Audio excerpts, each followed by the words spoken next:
Assalamualaikum warahmatullahi wabarakatuh. Saya Herzun Arif dari Forum News Network. Urat takut dari mantan Wamenkum Profesor Denny Indrayana ini kelihatannya sudah putus ya dia.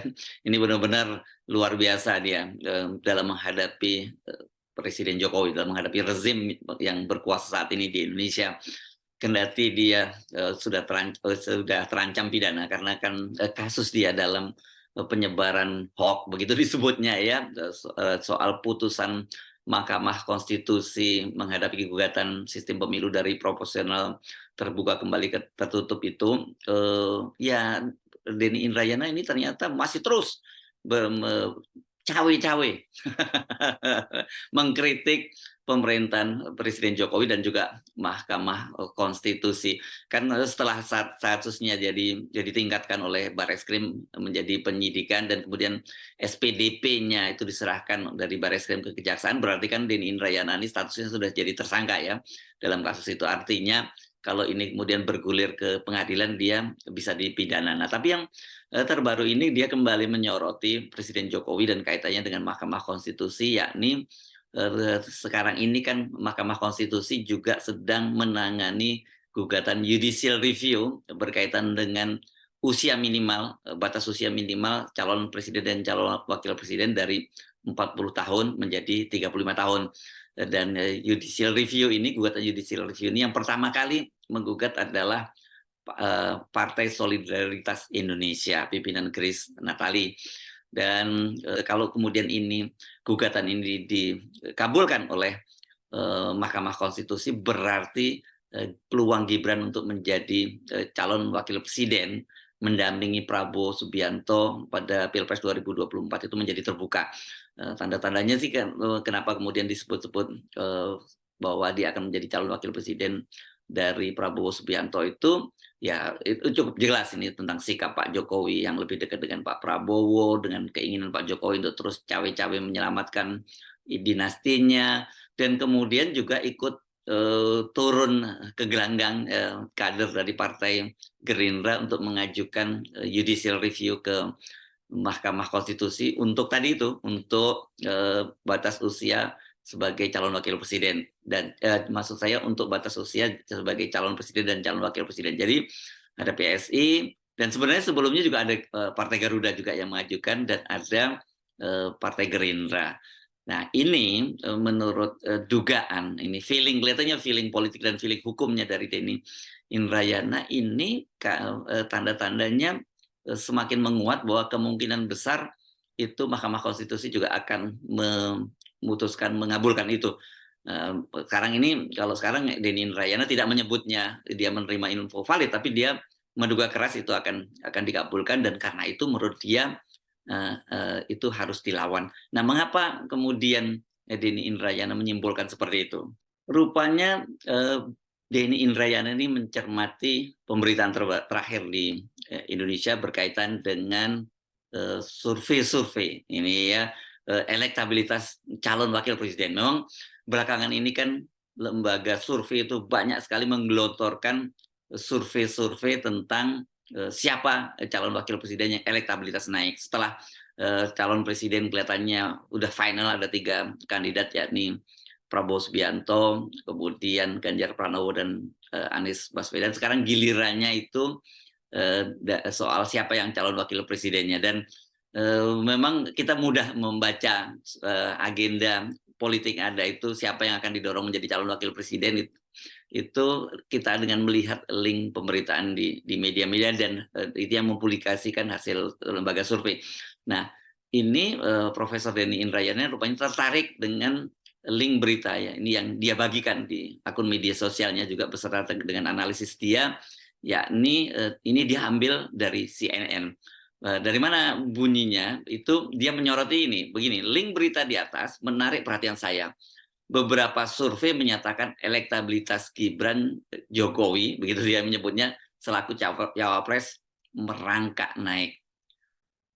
Banyak isu penting yang harus disikapi dengan amat kritis soal Gibran Jokowi berpeluang menjadi cawapres melalui putusan MK tersebut.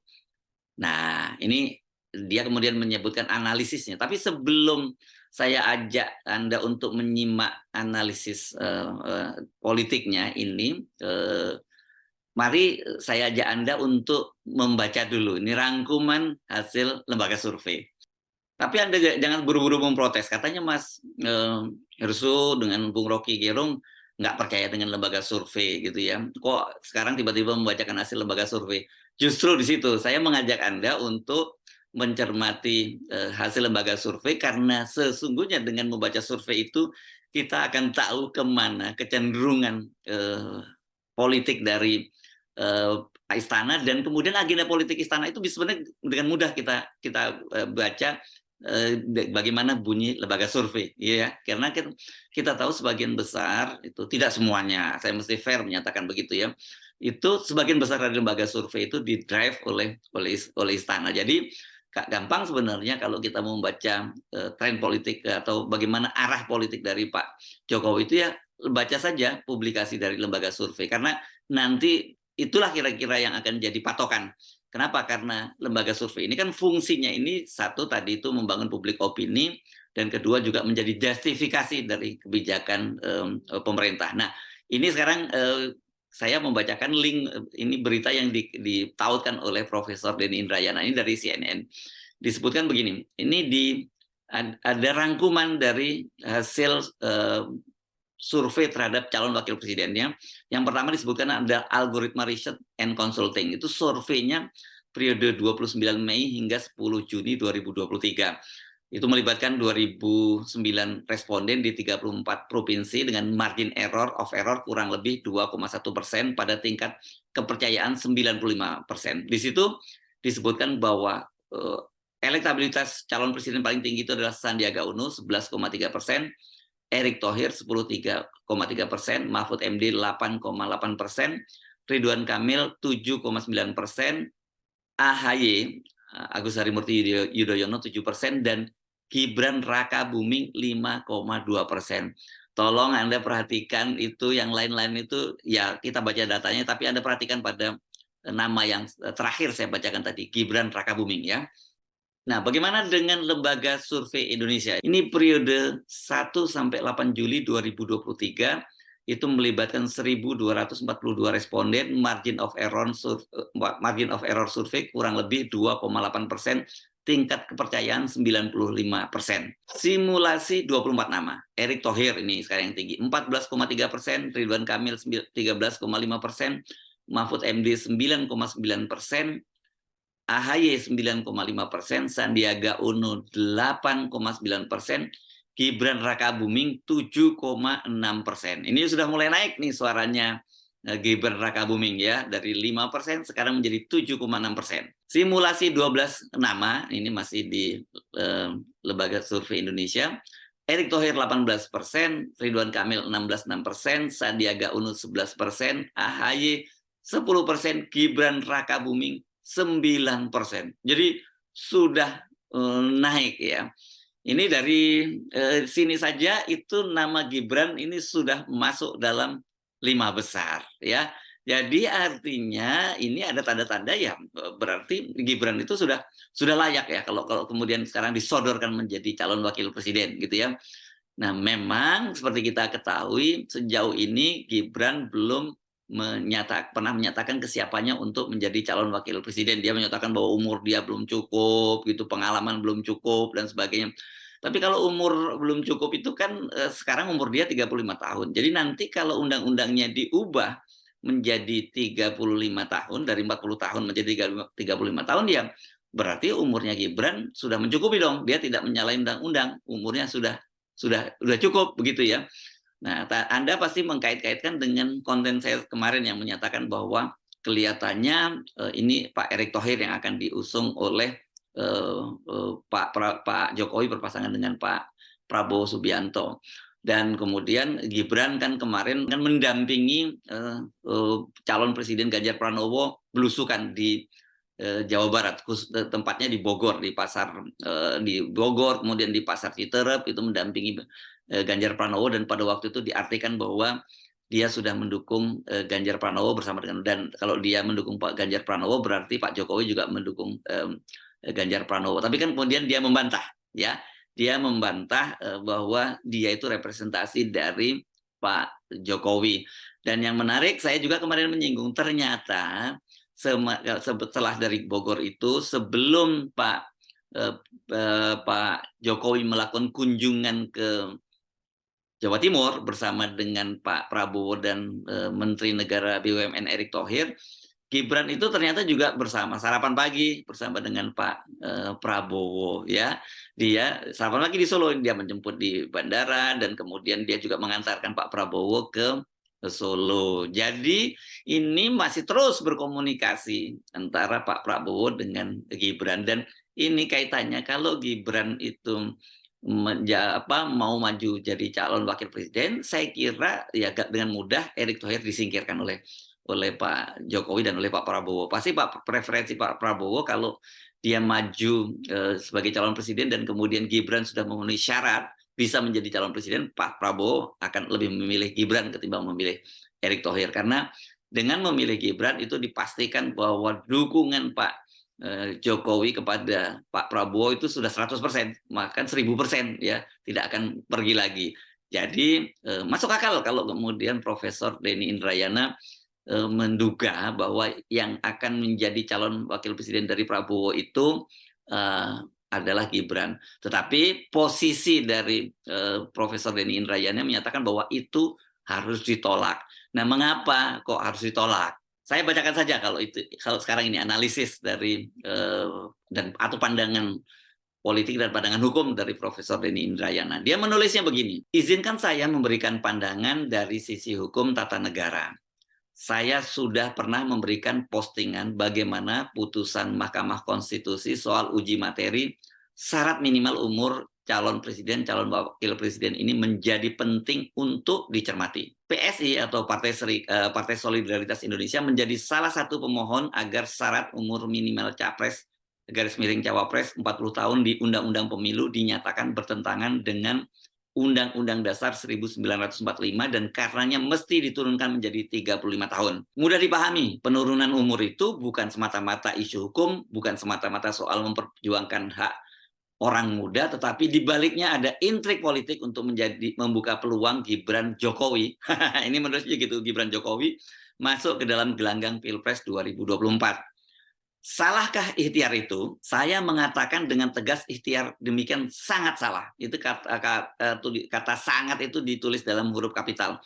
Secara teori, konstitusi dan tata negara mudah disampaikan bahwa soal umur tidak ada kaitannya dengan konstitusionalitas, bertentangan atau tidak dengan undang-undang dasar. Soal umur karenanya adalah menjadi open legal policy, artinya menjadi kewenangan pembuat undang-undang untuk menentukannya dalam proses legislasi di parlemen, bukan ini dengan kata besar, dengan tulisan besar, bukan kewenangan MK untuk menentukan batas umur capres cawapres melalui proses adjudikasi atau dalam kurung peradilan. Ini mungkin walaupun bolak-balik kita sering menyebut open legal policy, mungkin masih banyak yang belum ngeh juga soal open legal policy. Open legal policy ini artinya kewenangan pembuat undang-undang, ya. Kewenangan pembuat undang-undang itu dalam hal ini pembuat undang-undang di Indonesia itu adalah pemerintah dan DPR. Biasanya usulannya bisa datang dari DPR, bisa dari pemerintah, dan kemudian disahkan di DPR. Itu maksudnya. Jadi open legal policy itu jadi bukan kewenangan dari MK, tapi kewenangan dari pemerintah dan DPR. Itu kira-kira begitu maksudnya. Jadi yang nggak boleh dimajukan di kemudian judicial review di Mahkamah Konstitusi. Nah, saya balik lagi ke analisis dari Profesor Denny Indrayana. Karena itu, kalaupun misalnya PSI dianggap punya legal standing sekalipun, permohonan itu semestinya ditolak. Namun, itu jawaban cepat dan mudah.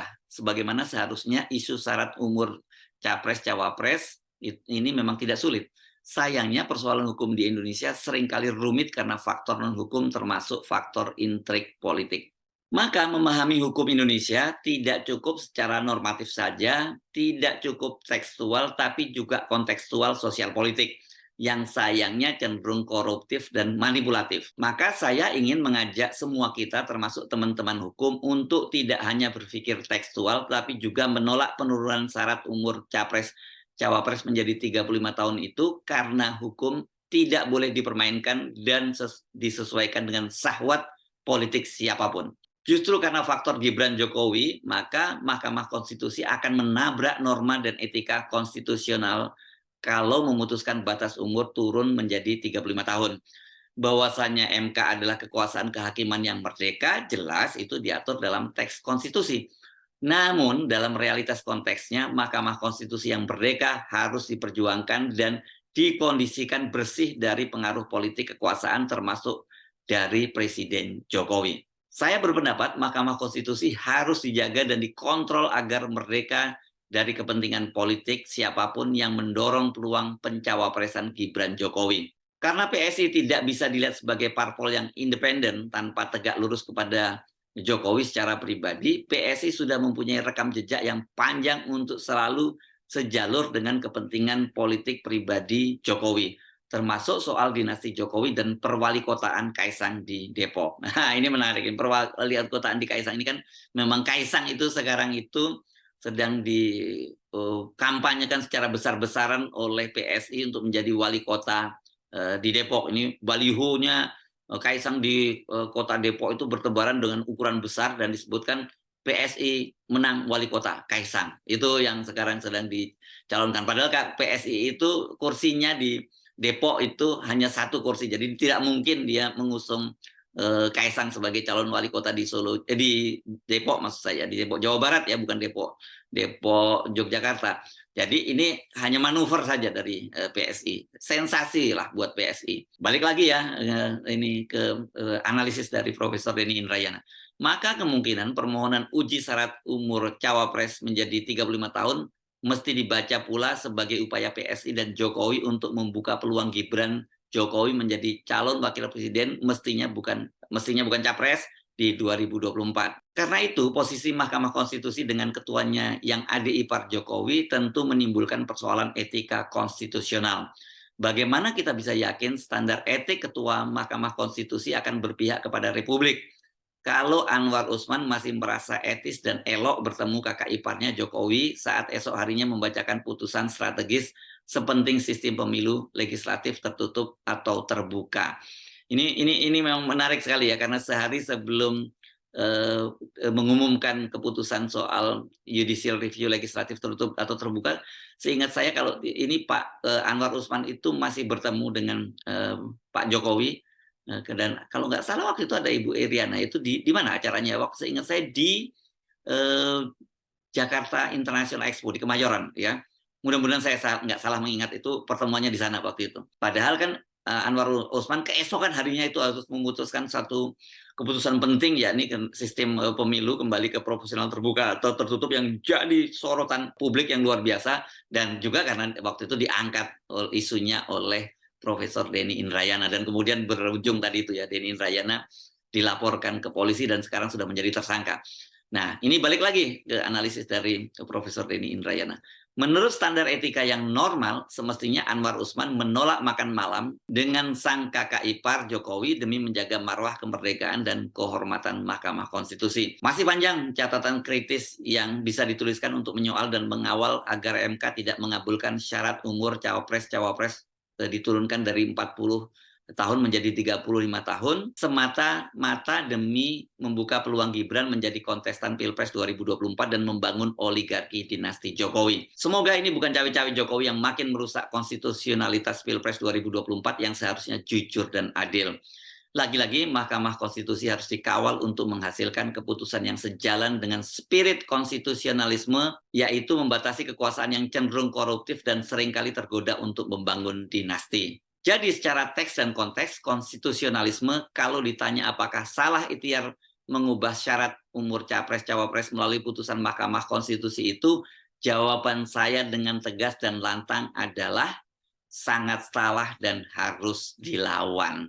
Nah, itu tadi opini dari mantan Wamenkumham Profesor Denny Indrayana yang sekali lagi ini bersuara keras tentang rezim kekuasaan dari Presiden Jokowi. Bagaimana pendapat Anda? Apakah Anda sepakat dengan Profesor Denny Indrayana? Apakah Anda juga tidak sepakat? Atau Anda masih ragu-ragu? Kok kayak jadi pertanyaan di lembaga survei ya. Silahkan sampaikan komentar Anda, opini Anda. Saya Arif dari Forum News Network. Sampai jumpa lagi. Wassalamualaikum warahmatullahi wabarakatuh.